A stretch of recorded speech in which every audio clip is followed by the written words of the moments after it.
Hello everyone. ये कहानी है मेरी। मेरा नाम है नैना और कॉलेज में हर विषय में मेरी अच्छी पकड़ होने के कारण मैं अपनी सभी शिक्षकों की प्रिय थी। लेखन क्षेत्र में अत्यंत रुचि होने के कारण मैं कॉलेज के सभी नाटकों की पटकथा लिखने के साथ साथ बैक स्टेज पर उनका वर्णन करती। जब भी मैं कोई नाट्य पटकथा का वर्णन करती, सभी मंत्र मुग्ध बैठे रहते। कॉलेज के नाट्य मंचन के बाद सभी मेरी पटकथा और वर्णन शैली की प्रशंसा कर रहे थे कि अचानक किसी ने मेरे कान में कहा, ईश्वर ने आपको सौंदर्य के साथ साथ कला का भी अनुपम उपहार दिया है। कुछ तो बात है आप में और आपकी कला में बहुत खूबसूरत। इससे पहले मैं संभल पाती, वो कहकर चला गया, पर उसकी आवाज़ मेरे भीतर एक अजीब सी हलचल पैदा करके मेरे कानों में बस गई थी। शायद वो अपने शब्दों के साथ साथ कुछ और भी मेरे कानों में और मेरे भीतर छोड़ गया था। पर वो कौन था मुझे नहीं पता था, बस उसकी आवाज़ ही उसकी पहचान थी।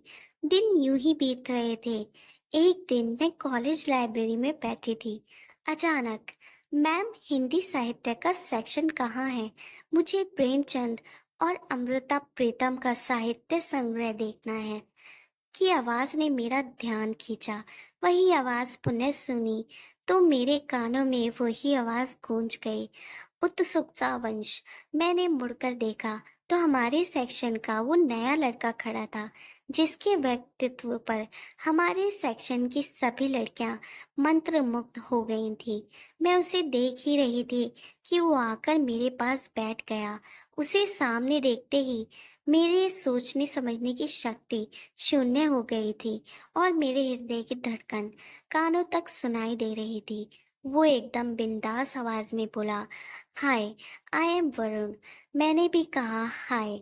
उसने बोला, आप तो कमाल का लिखती हैं, और उससे ज्यादा कमाल का आपकी आवाज और बोलने का अंदाज है। मैं भी हिंदी साहित्य में रुचि रखता हूँ। खास तौर पर मुझे कहानियाँ पढ़ने में अत्यंत रुचि है, जैसे अमृता प्रीतम की, प्रेमचंद की।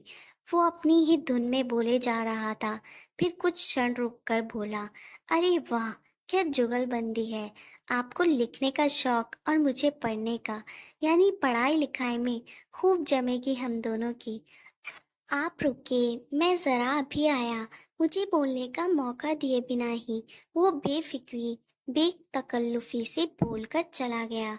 वरुण अपने मस्त मौला अंदाज के लिए पूरे कॉलेज में प्रसिद्ध हो गया था। धीरे धीरे हम अच्छे दोस्त बन गए। वो बोलता रहता और मैं उसे आप पलक निहारती रहती। हमारे दिलों के एक एक हिस्से कब एक दूसरे की रूह से जुड़ गए, पता ही नहीं चला। वो हमेशा मेरी खूबसूरती के कसीदे पढ़ता रहता। ये प्रेम ना बड़ा ही अद्भुत होता है, आपको सदा कल्पना लोक की सैर करवाता रहता है। समय अपनी गति से बढ़ रहा था। कॉलेज के अंतिम वर्ष तक आते आते मेरे शरीर में कुछ हार्मोनल चेंज होने लगे। मेरे पीरियड्स अनियमित हो गए, जिसके परिणाम स्वरूप मेरा वजन बढ़ने लगा और मैं मोटी होने लगी थी। वरुण की पतले शरीर वाली नैना अब मोटी नैना बन रही थी। मेरे बढ़ते मोटापे को देखकर शुरू में वो मुझे मोटी मोटी कहकर छेड़ने लगा। मैं इसे मजाक में लेकर टाल रही थी। आखिर मैं उससे प्रेम करती थी, पर धीरे धीरे उसकी ये छेड़खानी भद्दे मजाक में बदलने लगी। मैं फिर भी उसकी इस हरकत को उसका प्रेम समझकर नजरअंदाज करती रही, लेकिन मुझे इस बात का बिल्कुल भी अंदाजा नहीं था कि उसके इन भद्दे मजाक की वजह से मैं बॉडी शेमिंग का शिकार हो रही हूँ। मैं हीन भावना से ग्रस्त होने लगी थी। मेरा आत्मविश्वास डगमगाने लगा था। वो बदल गया था, मुझसे कतराने लगा था। मैं उसे समझाने का प्रयास करती कि वरुण, ये मोटा होना मेरे हाथ में नहीं है। हम लड़कियों की बॉडी कभी कभी हार्मोनल चेंज की वजह से पीसीओडी का शिकार हो जाती है, जिसके परिणाम स्वरूप पीरियड्स अनियमित हो जाते हैं और बॉडी में मोटापा बढ़ जाता है। प्लीज़ वरुण, मुझे समझने की कोशिश करो। धीरे धीरे इसके इलाज के बाद सब सामान्य भी हो जाता है। मेरी बात सुनकर बस एक फीकी सी हंसी हंस दिया। वो मेरे साथ होकर भी साथ नहीं होता था। परीक्षा के रिजल्ट वाले दिन उसने मुझे अपनी बर्थडे पार्टी का निमंत्रण दिया। मैं खुशी से बावरी हो गई थी। उसकी मनपसंद वन पीस ड्रेस पहनकर मैं पार्टी में पहुंच गई। Happy birthday Varun. उसने मेरी तरफ देखा और उसकी आंखें क्रोध से लाल हो गईं। वो एकदम बोल पड़ा, तुम ये क्या पहन कर आई हो नैना?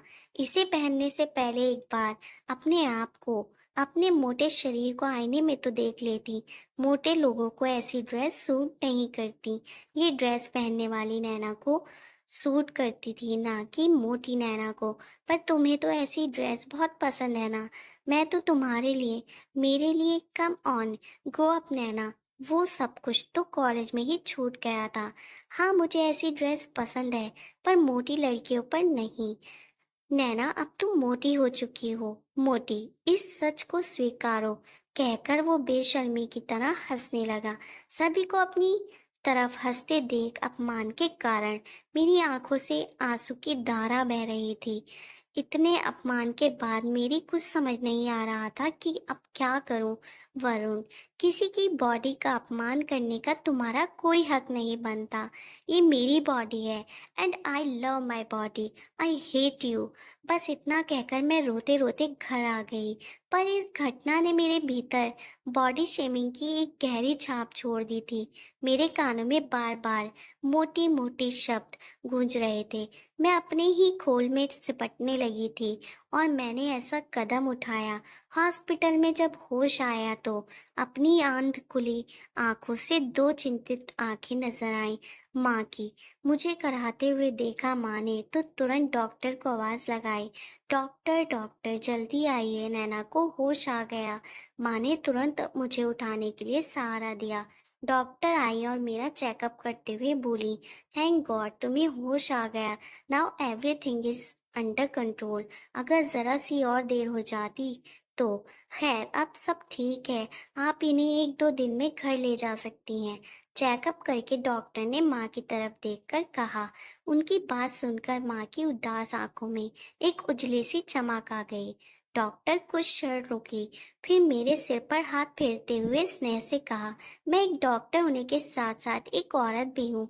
हम औरतों को जीवन में हर पल संघर्ष करना पड़ता है, कभी किसी चीज में तो कभी किसी चीज में। ये जरूरी तो नहीं कि परिस्थितियां हमेशा हमारे अनुकूल हो, लेकिन इसका मतलब ये तो नहीं कि प्रतिकूल परिस्थितियों में हम कायरों की तरह ऐसा कदम उठाएं। नैना औरत का दूसरा नाम शक्ति है। औरतों का आत्मविश्वास, सहनशीलता और उसकी हिम्मत ही उसका सबसे बड़ा हथियार है। इससे वो दुनिया का निडर होकर सामना कर सकती है। ये दुनिया है और दुनिया के लोग कुछ ना कुछ तो बोलेंगे ही। वो कहते हैं ना, कुछ तो लोग कहेंगे, लोगों का काम है कहना। हाँ, इन्हीं लोगों के कहने को हम बॉडी शेमिंग कह सकते हैं। ये नीची सोच वाले लोग ही बॉडी शेमिंग जैसा अपराध करते हैं। उसके लिए अपने आप को दोषी ठहराना व्यर्थ है। बॉडी शेमिंग का शिकार कोई भी हो सकता है। ईश्वर ने हम सभी के शरीर की संरचना अत्यंत खूबसूरत की है और इससे शरीर से प्रेम करना ही हमारी ताकत है, जिसके सामने बॉडी शेमिंग के कोई मायने नहीं रहते। इसलिए हमेशा एक बात याद रखना, कुछ तो लोग कहेंगे, लोगों का काम है कहना। It's your body. Love yourself and your body. Love your life too. Take care. एक ममता भरे अंदाज में कहकर वे चली गई। धीरे धीरे समय बीतने के साथ साथ जीवन सामान्य ढंग से चलने लगा। एक दिन सुबह जब आँख खुली तो अचानक मेरे फोन की घंटी बजी। हेलो नैना, तुम आ रही हो ना? आज ये सभी बुजुर्ग तुम्हारी राह देख रहे हैं। फोन नवजीवन वृद्धालय की संस्थापिका मालिनी जी का था। मालिनी जी, वो वो कुछ नहीं नैना, तुम्हें आना पड़ेगा। अरे तुम तो जादूगर हो, जादूगर। इस हफ्ते भर में ही तुमने इन सभी पर न जाने क्या जादू कर दिया। सभी तुम्हारे नाम की माला जपने लगे। रोज ही तुम्हारी कहानियां सुनने को व्याकुल हो जाते हैं। तुमने इन बुजुर्गों के बुझे चेहरों पर मुस्कान का जो अमूल्य तोहफा दिया है, उसी शब्दों में बयां ही नहीं किया जा सकता।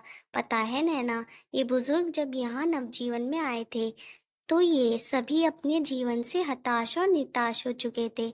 सभी अपनों की मार के थपेड़े खाए हुए थे। यहाँ तक कि ये लोग अपने जीने की इच्छा त्याग चुके थे। किंतु तुमने इन्हें जीने की एक नई किरण दिखाई है। जो घाव इनके सभी घर वालों ने इनके हृदय को दिए हैं, तुम्हारी कहानियों ने उन घावों पर मरहम लगाई है। जो दर्द और पीड़ा इन सभी के भीतर करहा रही है, जिसे वो जुबान से बयां नहीं कर सकते। तुम्हारी कहानियाँ वो सब कहकर उनके दर्द को शीतलता प्रदान करती है। पता है नैना, तुम जो ये कहानियाँ लिखती हो ना, वो जीवन के आईने जैसी होती हैं। जीवन के यथार्थ को दर्शाती हैं। कितनी बार तो कहानियों में हमें अपना अक्स दिखाई दे जाता है। और जब तुम उन कहानियों को सुनाती हो, जिस अंदाज से सुनाती हो, तो मन करता है कि उसमें डूब जाओ। देखो नैना, तुम्हारे जीवन में क्या घटित हुआ है मुझे नहीं पता, और ना ही मुझे जानने की कोई जिज्ञासा है, क्योंकि जो बीत गया वो अतीत हो गया है और उसे पीछे छोड़ देना ही अच्छा है। मुझे अत्यंत खुशी है कि तुम स्वयं अपना संबल बनकर अपने माजी को पीछे छोड़ आई हो। आगे जिंदगी अत्यंत खूबसूरत है नैना, अपने हौसलों की उड़ान को ऊंचा उड़ने दो। तुम्हें सिर्फ उन हौसलों को एक अनमुक्त गगन देना है, और तुम देखना एक दिन तुम सफल स्टोरी टेलर बनोगी। उनकी खुशियों से भरे चहकते स्वर में मिश्रित मेरी प्रशंसा मेरी होठों पर मुस्कान ले आई। हेलो नैना, तुम सुन रही हो ना? मेरी तरफ से कोई उत्तर ना पाकर मालिनी जी बोली। जी जी मालिनी जी, मैं सुन रही हूँ। Thank you so much. आज मेरे स्टूडियो में रिकॉर्डिंग भी नहीं है। मैं थोड़ी देर में आपके पास पहुँच जाऊंगी। मैंने अपने चेहरे पर ओढ़ी उदासी को उतार कर कहा। मालिनी जी के फोन के बाद अपने भीतर एक नई ऊर्जा का संचार करते हुए मैंने फटाफट करके सभी काम खत्म किए और एक उजाले की नई ऊर्जा को ओढ़कर मैं नवजीवन विद्यालय के लिए निकल पड़ी। आज इत्तेफाकन सारे सिग्नल भी हरे मिले, मानो जैसे मुझसे कह रहे हो कि नैना, अब तुम्हारी जिंदगी में रेड लाइट की जगह ग्रीन लाइट ने ले ली है। तुम बस आगे बढ़ो। जैसे जैसे एक एक सिग्नल आंखों के आगे से निकल रहे थे, वैसे वैसे मेरे नैना से नैना स्टोरी टेलर बनने तक का सफर भी आंखों के आगे निकल रहा था। मालिनी जी के ऑफिस में पहुंचते ही मेरे कदम ठिठक गए। आओ नैना, वेलकम। इनसे मिलो, ये है मिस्टर वरुण, ये हमारे नवजीवन के सहयोगी हैं। मैंने इन्हें तुम्हारी स्टोरी टेलिंग के विषय में बताया था। ये अपने ऑडियो स्टेशन में तुम्हारी स्टोरी टेलिंग का एक शो रखना चाहते हैं। वरुण को देखकर बॉडी शेमिंग की किच्चें मुझे एक बार फिर से चुभने लगी। मेरा मस्तिष्क शून्य हो गया। मालिनी जी की बातें मेरे कानों से टकराकर वापस जा रही थी। क्या सोचने लगी नैना? मुझे चुप देखकर वो बोली, कहते हैं ना, शब्दों के भाषा से अधिक प्रबल आंखों की भाषा होती है। आंखें वो सब कुछ बोल देती हैं जो शब्द नहीं बोल पाते। मेरी आंखें और वरुण की झुकी आंखें देखकर मालिनी जी शायद सब कुछ समझ गई थी। तभी मैंने बोला कि एक मोटी लड़की कैसे इनकी ऑडियो स्टेशन में शो करेगी। कहते हुए मेरी आंखें नम हो गई और मेरे हृदय से वर्षों पुराना बोझ उतर गया था। एक बोझ रिक्त और सुकून भरे हृदय से चेहरे पर अपार खुशी लेकर मैं स्टोरी टेलिंग के लिए उन लोगों के पास गई जो मेरी राह देख रहे थे, जिन्हें मेरे मोटे होने से कोई फर्क नहीं पड़ता था।